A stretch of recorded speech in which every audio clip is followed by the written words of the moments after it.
Fala aí, pessoal. Esse aqui é um primeiro Balance Flow Podcast Piloto 1. É o nosso teste para iniciar essa ideia, esse projeto que a gente teve, de falar um pouco de gestão, falar um pouco dos livros que nós achamos importantes, que vêm nos ajudando. E a ideia é que no futuro a gente convide para participar desse podcast pessoas que tragam experiências profissionais para a gente. Mas que tipo de profissional? Estamos falando de diretor, de CEO? Não. A ideia não é essa.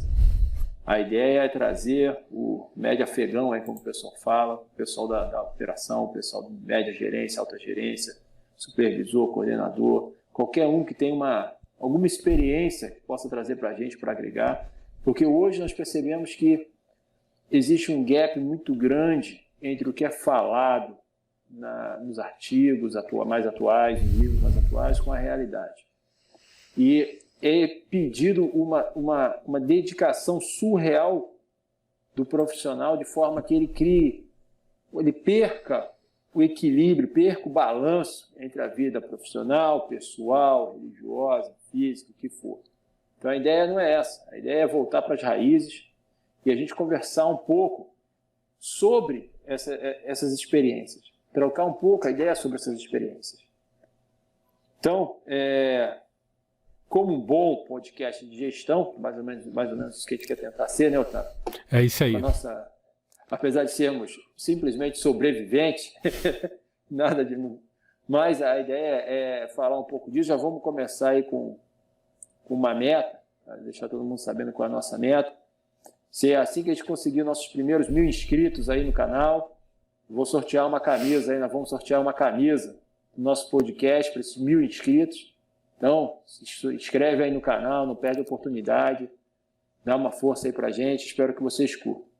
Para começar, vamos falar de um assunto que eu gosto bastante, que me ajudou bastante, que eu aprendi com grandes gestores que eu tive na minha vida profissional, que é a meritocracia.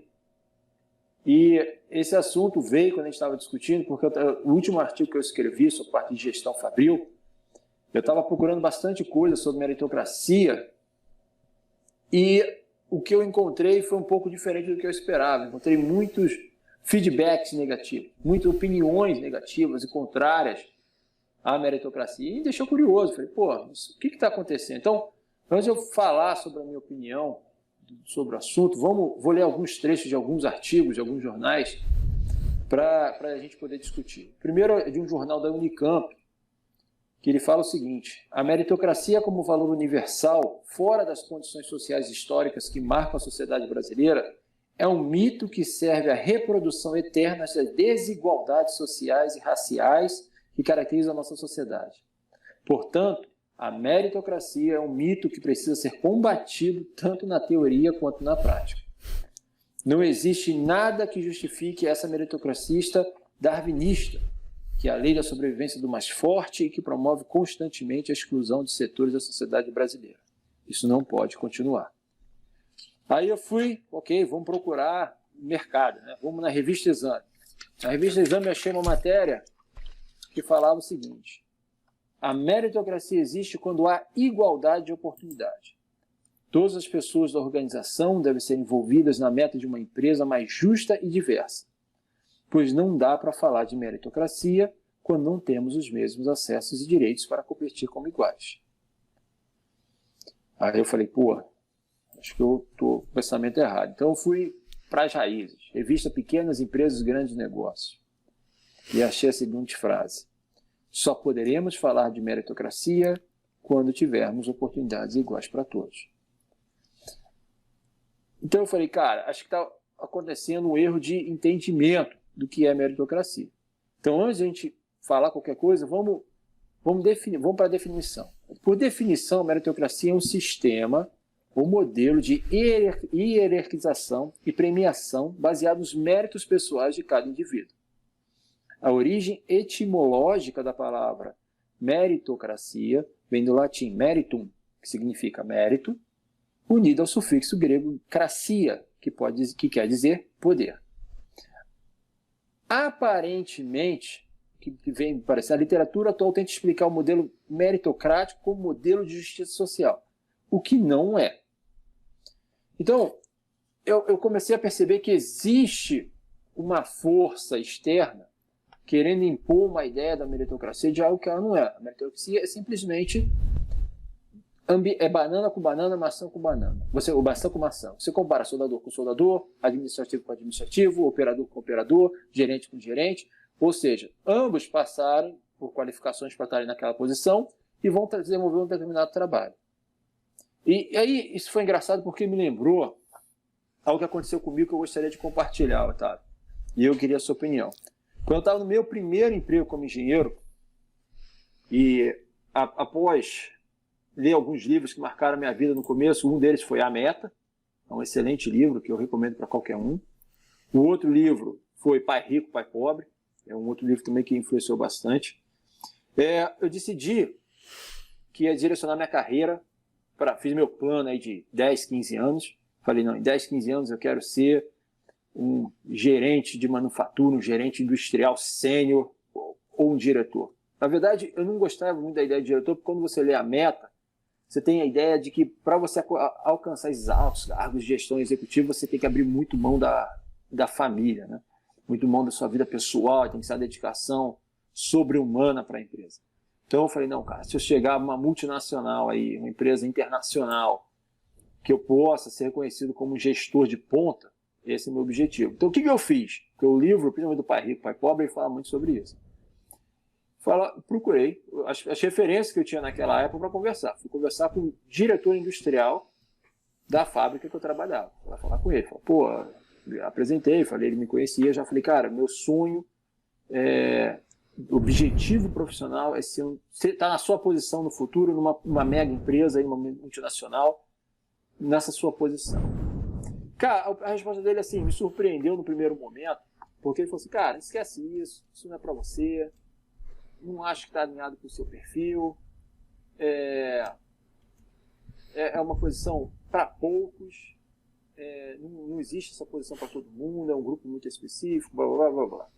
Aí eu falei, cara, de repente, na época eu era da área comercial, falei, não, de repente o cara está fazendo essa análise, porque eu sou da área comercial, e ele me vê mais como área comercial, de repente achando que eu vou querer trabalhar com ele, alguma coisa assim. Então eu fui falar com o meu diretor comercial, na época, e aí, cara, ele me falou uma coisa que mudou a minha vida. Literalmente mudou. Aquele foi o marco da minha vida. Quando eu cheguei e expliquei a mesma coisa que eu expliquei para ele, ele falou assim, Felipe, vou ser sincero com você. Essa foi a resposta dele. Alguém da sua família é diretor ou faz parte de conselho? Não. Alguém da tua família tem influência no mercado? Não. Então, Felipe, não dá. Se você não tem conhecimento, alguém que te apadrinhe, não vai. No máximo, então, que eu sugiro a você, direciona essa carreira para ser consultor. Porque você é bom, você conhece, está pegando aprendizado, e quem sabe tu pode abrir uma empresa, aí tu vai ser diretor da sua empresa, vai ser consultor. E meio que falou, eu falei, pô, mas calma aí, tu vê essas revistas aí, da Harvard Magazine, você vê exame, todo mundo fala da palavra meritocracia. Aí eu falei, Felipe, meritocracia não existe. Meritocracia a literatura já fala que isso não existe, que isso é desatualizado, não tem como comparar, são casos muito diferentes, são situações diferentes. Cara, quando eu saí daquela reunião, aquilo me deu um gás, cara. Eu falei, agora eu queria aquela posição. É difícil de explicar, mas aqui eu falei, meu irmão, agora eu quero essa posição mais do que nunca. E eu vou provar que o conceito está errado. Então eu direcionei toda a minha carreira e me dediquei, me esforcei para chegar na posição que hoje eu ocupo, aqui nos Estados Unidos.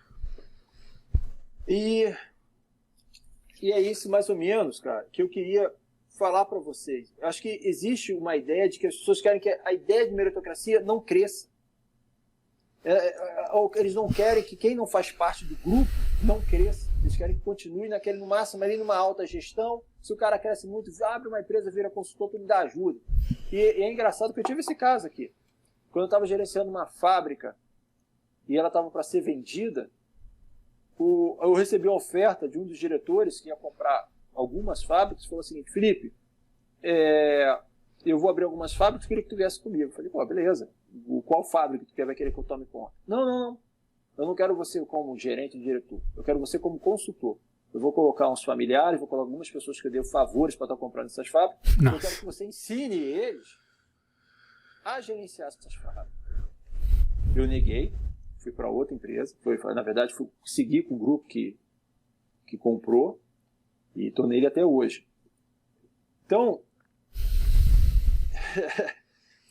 eu acho que quem fala, e eu sou a prova viva que meritocracia existe, porque eu apliquei meritocracia com todas as equipes que eu trabalhei, formei equipes fantásticas, profissionais hoje que estão em posições acima da minha, vários acima da minha, excelentes encarregados, excelentes supervisores de produção, excelentes gerentes de produção. Hoje eu estou com um gerente de fabricação, que o garoto é muito bom.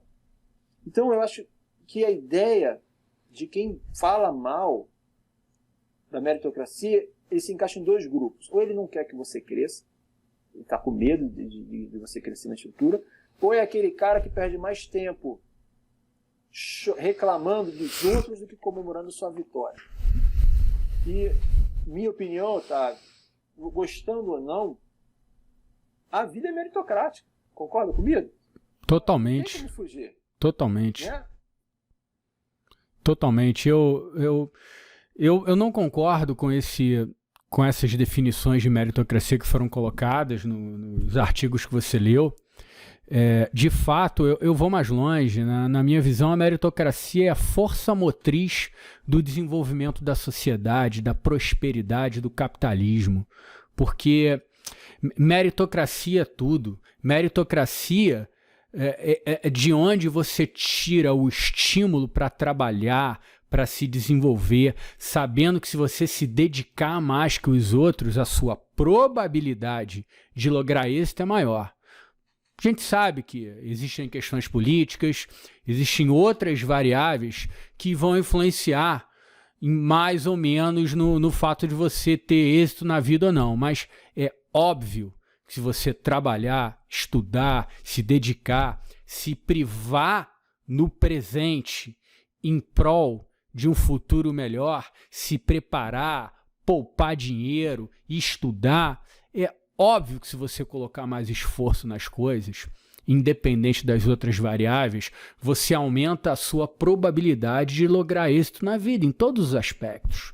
No aspecto pessoal, no aspecto profissional, na saúde, em tudo. Então, desconstruir o conceito da meritocracia, na verdade, é uma maneira de você fazer uma cortina de fumaça para não encarar os problemas.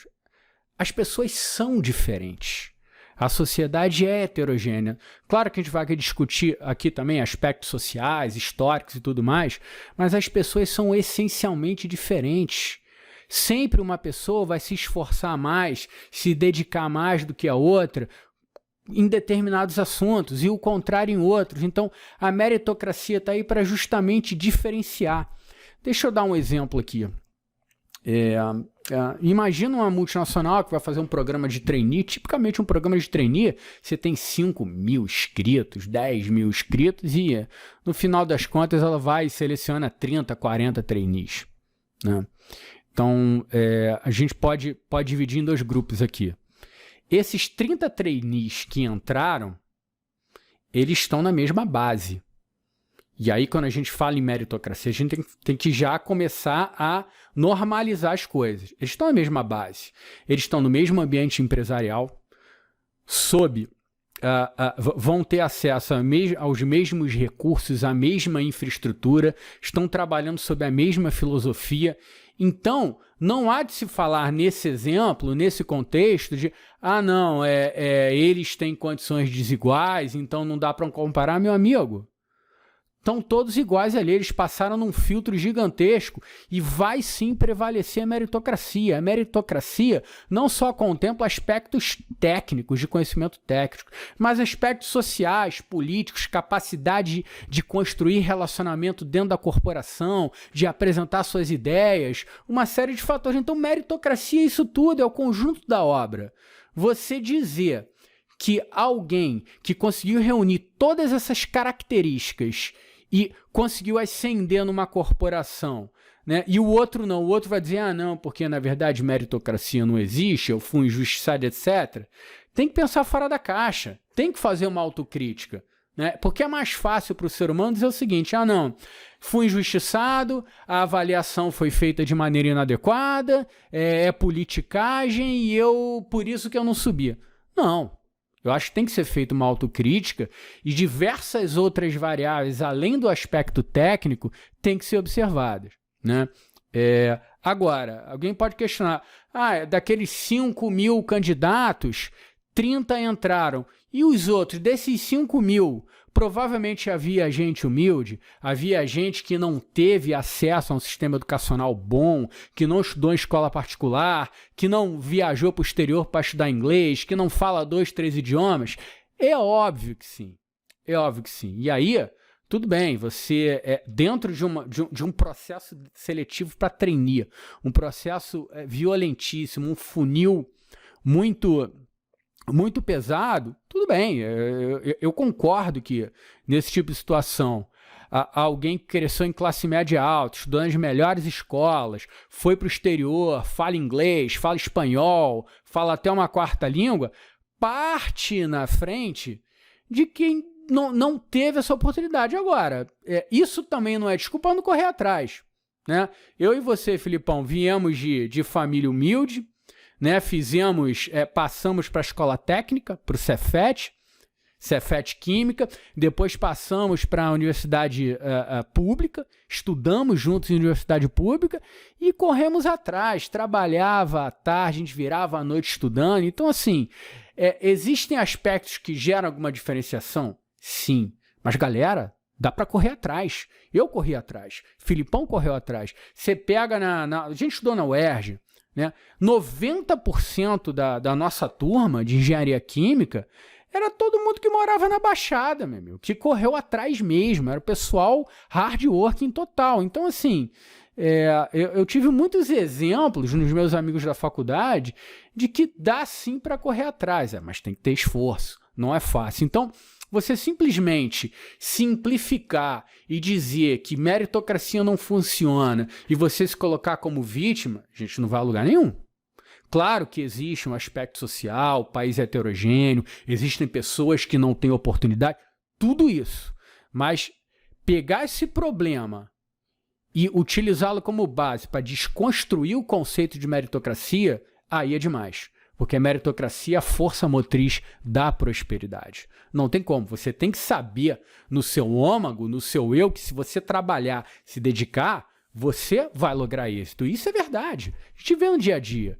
O cara que trabalha, que se dedica, ele vai conseguir mais, né? Agora, não podemos negar o fato, e acho que é a nossa responsabilidade também, tentar reduzir esse gap entre as pessoas que têm acesso a um bom sistema educacional e aquelas que não têm, né? Há pessoas humildes que o cara está preocupado em lavar a mão, ter acesso a água, esgoto, a comer. Como é que você vai falar em educação de alto nível com brasileiros que ainda sofrem com esse drama, né? Então a gente precisa sim reconhecer esse problema, reduzir esse gap, mas isso nunca pode ser utilizado como justificativa para desconstruir a meritocracia. Então, eu acho que meritocracia é fundamental e ela tem que ser tratada do jeito que merece, com muito carinho. Cara, perfeito. E sabe o que é impressionante? Nossa turma, por exemplo, você deu um bom exemplo, tá, da UERJ. Todos profissionais de ponta. Todos. Não sei se tem alguém rico lá, né? Acho que não. Todo mundo aí pegava ponto, todo mundo passava perrengue, todo mundo tinha que trabalhar, a maioria começou a trabalhar e estudar, a maioria passou por tudo puxar matérias à noite justamente para ter oportunidade de trabalhar de dia, todos profissionais de ponta. E uma coisa que é legal, cara, porque quando você começa a aplicar a meritocracia, você começa a ver que os melhores profissionais foram os que passaram mais perrengue. São os que são mais casca grossa, são os mais calmos, são os mais autoconfiantes, são os mais conscientes do seu potencial. Que aí é aquele nível de profissional que ele chega no ponto que ele não teme mais nada, ele não teme perder emprego, ele quer lá fazer o dele da melhor forma possível. Assim, eu entendo, eu vou dar um exemplo que aconteceu comigo, uma coisa que eu fiz errado, tentando implementar a meritocracia, que eu queria a sua opinião, que um dos primeiro cargo de gestão que eu tive numa fábrica, eu falei, não, agora eu vou provar que a meritocracia existe, então eu criei uma série de indicadores, por função, para soldador, para encanador, para encarregado, e falei assim, vamos ranquear por performance.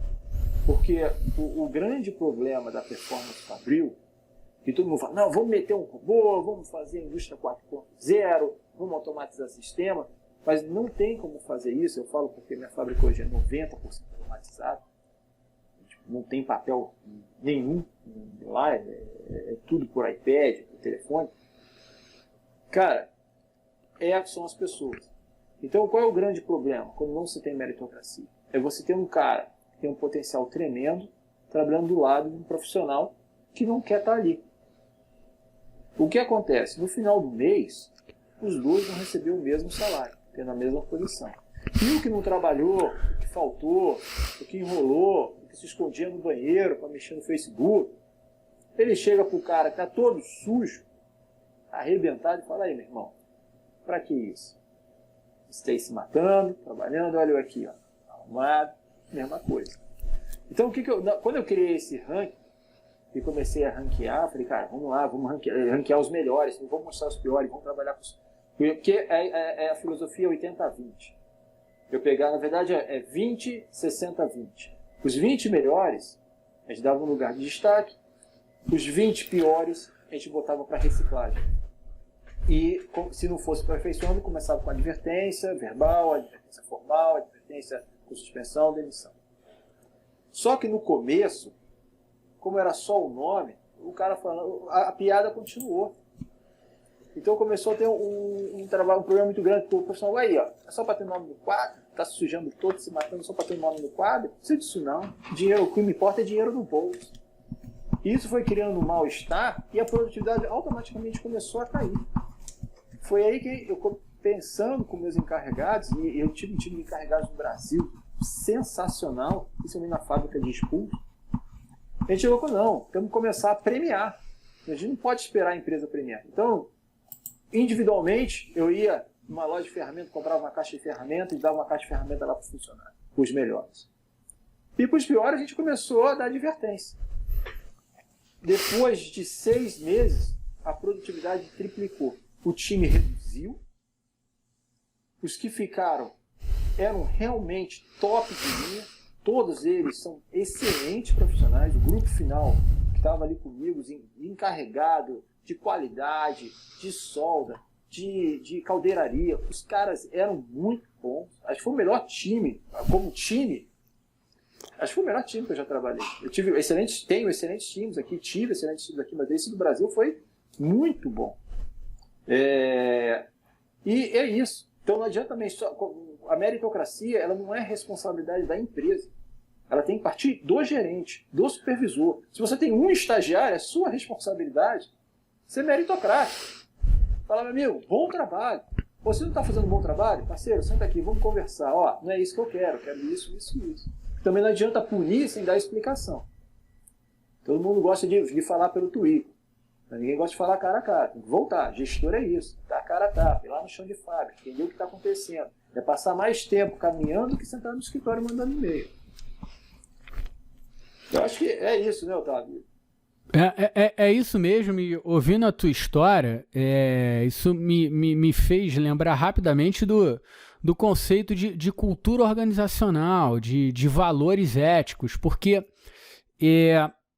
qual que é o mundo ideal, né? A empresa, ela tem uma cultura organizacional, ela tem valores empresariais, e o ideal é que os colaboradores, todos que fazem parte do time, tenham os mesmos valores e cultura que compartilhem os mesmos valores entre empresa e funcionários para você ter uma cultura organizacional. Se eventualmente você tem profissionais com valores diferentes dos valores da empresa, da coletividade, da cultura organizacional, eventualmente esse tipo de profissional ele não vai se adaptar, né? Então, eu acho fundamental existir uma convergência entre valores e cultura.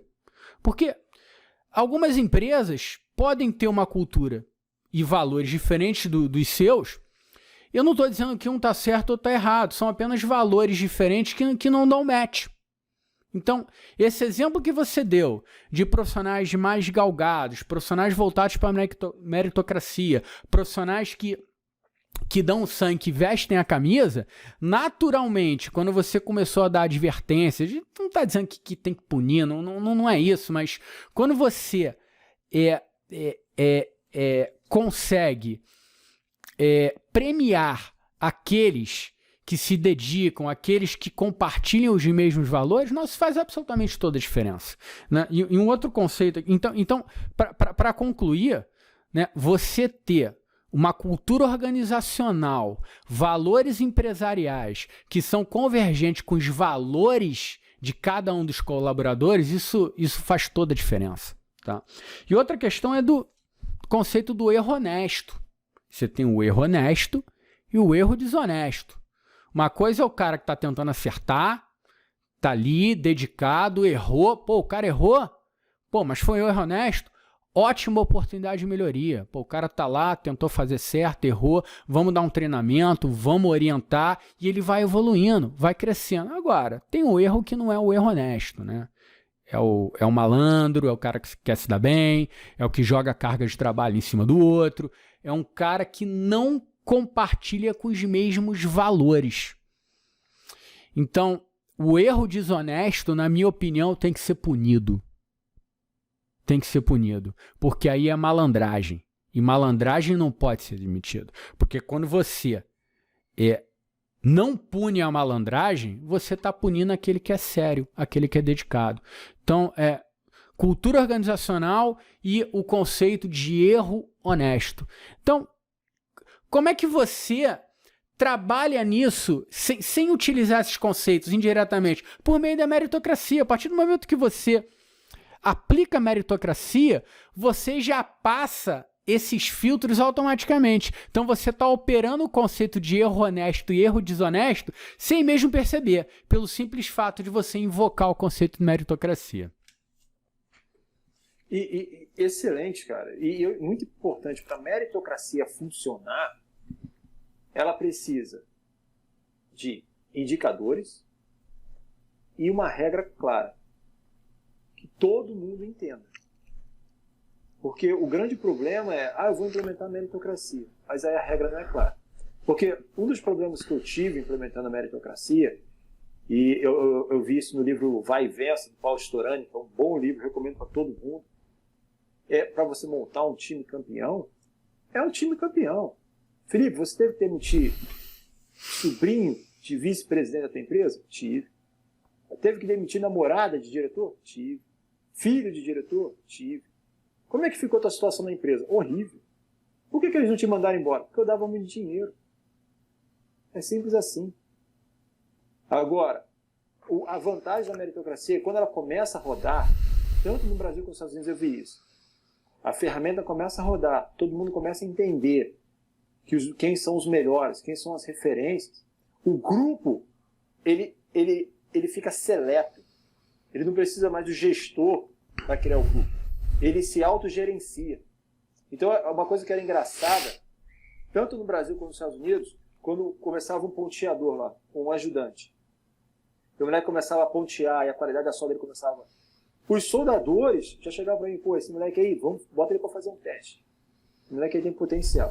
Quando o garoto começava, eu tinha um profissional aqui que ele aprendeu a soldar na garagem.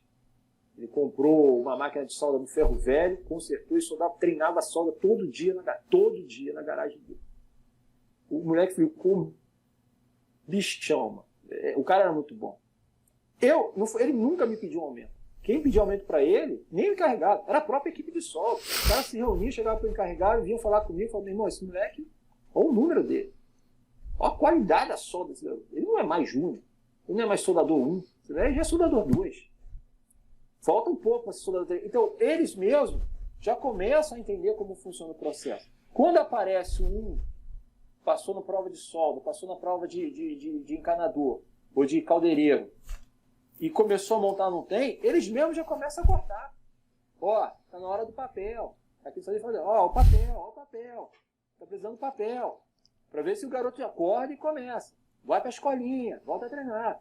Principalmente quando se fala E isso é muito legal, porque tanto no Brasil, falando da parte de caldeiraria, o caldeireiro, principalmente aqui, eles são muito fortes, pelo conhecimento deles em matemática, eles estudam bastante. Então eles são um grupo, são tipo uma elite entre eles. Quando o cara chega a nível de caldeireiro de um vaso de pressão, de uma torre, ou de um spool de 10 polegadas, ou que trabalha com aços especiais, ele é um caldeireiro diferenciado. Então, isso vai te facilitando como gestor, e acho que isso acontece em todas as áreas. Todo mundo sabe quem é um contador diferenciado, que é a referência, aquele cara que você procura quando você tem dúvida, e aquele cara que, não, está começando. E a meritocracia é isso. Então, agora, não adianta ficar chorando, foi o que tu falou. Tem que ser autocrítico, avaliar o que está acontecendo. Por que eu não cheguei lá? O que eu fiz de errado? E começar a estudar. Pô, tu vê o cara que acorda todo dia de manhã, é o primeiro a acordar, é o último a dormir. Como eu tive diversos profissionais assim. O cara acordava de manhã, 4 horas da manhã, ia para academia, depois ia para o trabalho, voltava do trabalho, ficava com a família, dava atenção para a esposa e era o último a dormir. Porque ia ler um livro, ler alguma coisa antes de dormir. Esse cara em 3 anos, é muito difícil ele não crescer. Perfeito. Muito difícil. Até menos. Porque ele criou uma disciplina na vida dele que ele consegue. Ele não faz hora extra, porque a performance dele é tão alta que ele não precisa fazer hora extra. Ele consegue resolver o problema no horário. Saiu de lá, agora é minha família. Então, quando o cara consegue organizar, ok, eu não posso malhar à noite, eu não posso fazer meu jiu-jitsu à noite, eu vou fazer de manhã porque eu quero ficar com tempo à noite para minha família, por isso que ele é o primeiro a acordar, por isso que é o primeiro a chegar na fábrica, por isso é que é o último a dormir, porque ele toma conta da vida pessoal dele para dormir tranquilo. E ainda agradece. Esse é o cara, é o vitorioso. Esse é o cara que faz a meritocracia rodar. Perfeito, perfeito. Quer dizer, você deu um exemplo de uma pessoa que caiu numa espiral positiva. Né? Não dá para separar as coisas. Você tem que balancear, tem que cuidar da saúde, família é fundamental, tem que equilibrar com o trabalho, senão a coisa não se sustenta no médio e longo prazo. Então, a pessoa que acorda mais cedo para malhar, cara, no médio prazo ela vai ter uma performance melhor no trabalho, porque as coisas estão interligadas. Então, realmente, isso faz toda a diferença e a gente não pode abandonar a meritocracia, não. Não, é isso aí. E sem desculpa. Seja honesto. Sem desculpa, não cara. posso malhar porque sem eu desculpa. Meu irmão, flexão de braço, existe a velha máxima. Não precisa ter chão, meu amigo. Não existe falta de tempo, nunca. Existe falta de prioridade. Ah, não deu tempo de almoçar. Não, você escolheu não almoçar. Não deu tempo de malhar. Você priorizou não malhar, fazer outra coisa. Né? Então, não existe falta de tempo, existe falta de prioridade. Perfeito, perfeito. Então, concluindo, vocês são meus amigos sobreviventes como nós, meros sobreviventes dessa guerra. Não fique frustrado, preocupado, chateado, bravo, porque na sua empresa tem alguém numa posição acima ou similar que a sua, que não está lá por mérito, mas sim por amizade, ou por qualquer tipo de relacionamento pessoal e não profissional. Sorria, mas essa pessoa é como aquela tartaruga em cima da árvore. Continua na luta, adaptando seu planejamento às adversidades da vida, cada vez mais adote a disciplina, a busca pelo equilíbrio profissional, pessoal, familiar e religioso. Pois a graça da vida não está na vitória, nem na posição importante dentro da empresa. A graça da vida está no caminho usado para alcançar a vitória.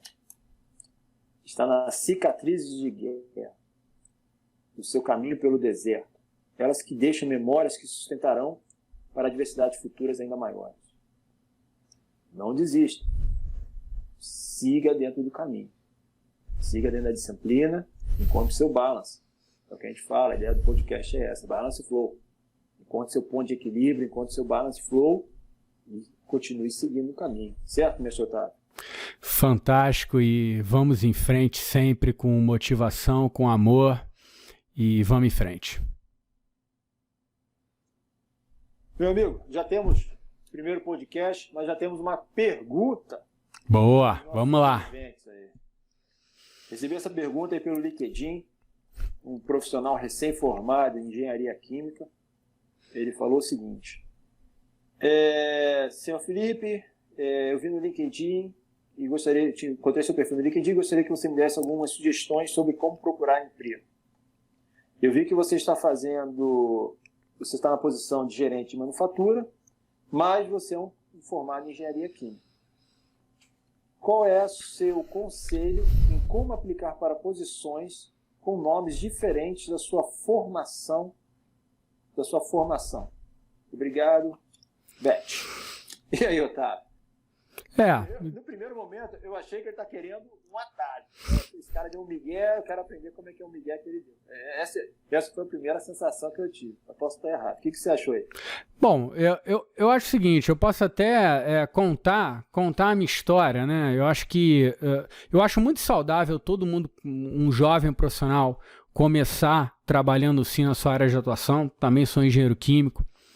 Então, eu comecei a estagiar numa grande empresa de engenharia e os meus primeiros anos de trabalho foram totalmente caracterizados por atividades técnicas, né, dentro dos conceitos da engenharia química. Então, isso foi muito importante, porque eu apliquei todo o conhecimento que eu tinha na faculdade, isso me deu background técnico, tá? Então, você está na sua área de conhecimento, na sua área de conforto, executando toda a teoria que você aprendeu na vida real. Então, eu acho que o profissional tem sim que começar na sua área de conhecimento. Evidentemente, dentro do conceito de carreira em Y, né, à medida que você vai crescendo dentro de uma empresa, você pode optar em se especializar mais dentro da sua área técnica ou enveredar para uma área gerencial. Então, quando você vai para uma área gerencial, para uma área de coordenação, você precisa desenvolver outras competências. Gestão de pessoas, gestão de contratos, gestão de suprimentos, análise de risco, enfim, uma série de conhecimentos que você não vê na faculdade. Ou seja, você vai, de certa forma, se distanciando cada vez mais das atividades estritamente técnicas e vai para atividades de gestão. Você vai fazer um MBA executivo, você vai fazer algum curso de especialização na área de gestão, enfim. Então, o que eu diria para ele é o seguinte: tenha paciência, crie um background técnico, se consolide na sua profissão, na sua área de conhecimento, porque naturalmente você vai seguir a sua carreira em Y. Você vai dizer, olha, estou completamente apaixonado pela área técnica, quero ser um especialista, vou fazer meu mestrado, meu doutorado ou não. Com esse conhecimento técnico vai ser o meu trampolim para ir para uma área gerencial. É assim que funcionam os grandes gerentes que eu conheci, gerentes de projetos, gerentes de engenharia, todos eles tinham uma característica. Eles tinham um grande background técnico, eles trabalharam primeiro no campo, foram para a obra, né? Eu fiz muito projetos de capital relacionados à infraestrutura, termoelétricas, refinarias de petróleo, plataformas. Então, os grandes profissionais da área gerencial, de gestão, foram justamente aqueles que passaram um bom tempo na área técnica, que consolidaram conhecimento, porque quando você passa a ser um gerente, mas com conhecimento de causa, entendendo tudo o que acontece no âmbito operacional, faz muita diferença. Então, tem que ter paciência, não dá para queimar etapas, tá certo? Eu acho que a gente vê... a gente vive hoje muito nas redes sociais o mundo das aparências, né? Todo mundo posta a melhor foto no melhor ângulo, editada, com filtro e tudo mais. Então, nas redes sociais todo mundo é feliz, todo mundo é maravilhoso, mas essa não é a vida real. Então, quem olha assim, fica navegando nas redes sociais e fala, caramba, tá todo mundo feliz, todo mundo bem sucedido, só eu que tô mal, aí o cara entra em depressão e começa a querer pular etapas. Não pule etapas. Se dedique, trabalho, visão de médio e longo prazo. Não pense em amanhã, não. Pense daqui a 10 anos, cara. Como é que eu faço para chegar daqui a 10 anos? Que subetapas, que submetas eu preciso alcançar para chegar lá? Então, essa é a minha resposta para ele. Perfeito. Eu acho que, primeiro, é o que tu falou, planejamento. Escreva num papel onde você quer estar daqui a 5 anos profissionalmente, 10 anos profissionalmente, 15 anos profissionalmente. Esse é o começo para qualquer recém-formado, seja nível técnico ou nível superior. Em 5 anos eu quero estar aqui, em 10 anos eu quero chegar aqui, 15 anos eu quero chegar aqui. Como é que eu faço para chegar até aqui? O que eu preciso? Procure no mercado. Antigamente no LinkedIn era mais fácil. No começo do LinkedIn, isso me ajudou bastante, porque eu mandava mensagem para diretores, ou para gerentes, ou para coordenadores, meu irmão, como é que você chegou nessa posição aí, como é que eu faço, o que eu tenho que ler, o que eu tenho que estudar, me indica um livro. O fluxo era bem mais fácil. Hoje parece que abriu um espaço muito grande, é mais difícil. Mas você consegue achar, entra no perfil do cara, qual é a formação desse gerente? Minha primeira meta é ser coordenador de produção da área alimentícia. Procure coordenadores nessa área do LinkedIn, vê o perfil do cara, o que o cara estudou, aonde que o cara estudou, o que o cara leu, entendeu? Manda uma mensagem, pede sugestão de leitura, de estudo, e vai se desenvolvendo, vai crescendo. E o mais importante, aceite todos os perrengues. Quer te mandar lá para a China, né, Otávio? Não é para a China, Hong Kong. Interior da China, e foi uma experiência fantástica. Nossa. Quer te mandar lá para o norte da China, onde não tem nem privada? Vai, bota a cara. É isso aí. Tá solteiro, então melhor ainda. Quer te mandar lá para o interior do Nordeste? Excelente oportunidade. Vai conhecer o que é o Brasil, que os políticos não vendem. Recôncavo Baiano. Recôncavo Baiano, Maranhão, vai ali para o Carajás, Paraupebas, Grande Paraupebas. Tem muita oportunidade legal de trabalho. Aquele projeto, mas eu não sou da área de engenharia, eu sou da área administrativa, eu sou da área sou da área de direito. Aquele caso que ninguém quer pegar, que dá trabalho, tem que estudar. Toma iniciativa, pega ele.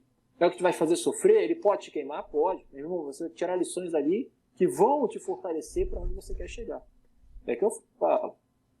A vitória, hoje, eu não me preocupo mais com o resultado final. Eu curto o caminho. O barato é o caminho, são os problemas, são as adversidades. É isso que move a vida. Eu fico muito triste por aquelas pessoas que pulam, porque elas perderam o barato de chegar naquela posição, a graça de chegar naquela posição, que são esses perrengues. Porque, meu irmão, quando o bicho pega, o estagiário, o operador, o encanador, ele vai olhar por alguém que ele fala, meu irmão, esse cara é o cara. Ele não pode dar a resposta, mas ele vai me dar um norte. E mais, sem essa experiência, sem essas histórias, não adianta. Se você cair de paraquedas num cargo mais alto, você não vai conseguir sustentar, porque você não tem o background, você não tem a experiência, você não vivenciou diversas coisas que você precisa vivenciar, que vão ser uma variável fundamental no processo decisório. Né? Quando dizer sim, como dizer não, né? Baseado em experiências passadas, como resolver um determinado problema, como lidar com o cliente, como resolver um conflito. Então, à medida que você vai tendo todas essas experiências, isso vai te dando toda a cancha para poder tomar decisões mais assertivas. Então, não adianta queimar etapas, não funciona. Eu acho que a gente vive hoje essa geração nova, ela é muito afoita, quer crescer muito rápido e tudo mais, mas aquele que focar na base, nos fundamentos, esse vai conseguir crescer. Afinal de contas, você não vai construir um prédio sem uma fundação boa. Então, essa metáfora é manjada, é antiga, mas ela é muito verdadeira. Então, tem que ir aos poucos, devagar se vai ao longe, como diz o ditado, né? Você precisa de consistência, um passinho de cada vez, sempre andando para frente. Quando você olhar para trás, vai ver que tu andou muito. Esqueça de dar grandes saltos, né? Então, eu acho que esse é o conselho que eu dou. Foi esse o caminho que eu procurei seguir, e eu acho que é o caminho que funciona de verdade. Perfeito. Acho que a ideia que a gente quis transmitir hoje é essa. Você que está no perrengue, tá na correria, entendeu? Não desanima não, tá no caminho. Vai em frente, é isso aí, um passinho de cada vez. Um passinho de cada vez. Cara, para encerrar, se tu me permitir, eu queria ler um trecho de um livro que foi muito importante para mim aqui, que é de um cara chamado Jocko Willink, um ex-Navy SEAL. O cara escreveu um livro chamado Disciplina e Liberdade, Manual de Campo. E o trecho que eu vou ler é parte de um texto chamado O Caminho é Cruel, mas você consegue e pode acreditar. Eu fiz uma tradução e adaptação, né, para o português. E começa assim. Nós falamos sobre um caminho a ser seguido. Nós falamos sobre disciplina, nós falamos sobre ter uma vida saudável e balanceada. Mas este não é um caminho fácil. Este é um caminho estreito, no meio de uma selva triste, rodeado de tentações, de perigos, de armadilhas. E é difícil permanecer reto nesse caminho, e toda vez que você falha e cai fora dessa trilha, é difícil voltar e começar tudo novamente. Mas você consegue, pode acreditar. Você só precisa ser honesto consigo mesmo, colocar as desculpas de lado e não ser um escravo das suas fraquezas, ou de drogas, ou de abuso de álcool, ou de suas emoções, ou de opiniões, ou de qualquer coisa que tente ser seu mestre, que tente controlar. Não permita que isso aconteça. Não é fácil, mas levante a cabeça, seja honesto, lixe suas fraquezas, encare-as de frente e aplique em si a disciplina. E lute com todas as suas forças para voltar para o caminho. O caminho que te leva para a liberdade, o caminho que te leva para a vitória. Sobreviva e seja livre. É isso aí, meu amigo. E assim a gente termina o nosso primeiro podcast. E se você gostou, né, inscreva-se no nosso canal, a gente está começando agora. A ideia é a gente trazer temas sempre empresariais, filosóficos e trocando uma ideia e interagindo com você. Então, é isso, Filipão. É isso aí. Se você gostou, escreve aí embaixo agora, dê sua opinião. Agora é sua vez de falar. Exato. Escreva aí nos comentários. Você acredita na meritocracia? O que a gente falou aqui é besteira? Qual é o seu ponto de vista? Deixa a gente entender. É importante. Essa troca de informações é muito importante. Se você concorda, coloca lá embaixo. Se não concorda, escreva também. Mas essas opiniões contrárias às nossas são sempre muito importantes, que nos mostram os nossos pontos fracos, aí, o que a gente precisa estudar mais. Exatamente. Não gostou do que a gente falou? Escreve aí, mete pau e vamos debater, com certeza. É isso aí. Vamos debater.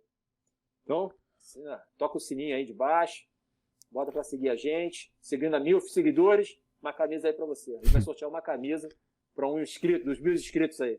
É isso. Beleza, aí. Tá aprovado? Isso aí, maravilha. Vamos em frente. Valeu. Bravo, Zulu.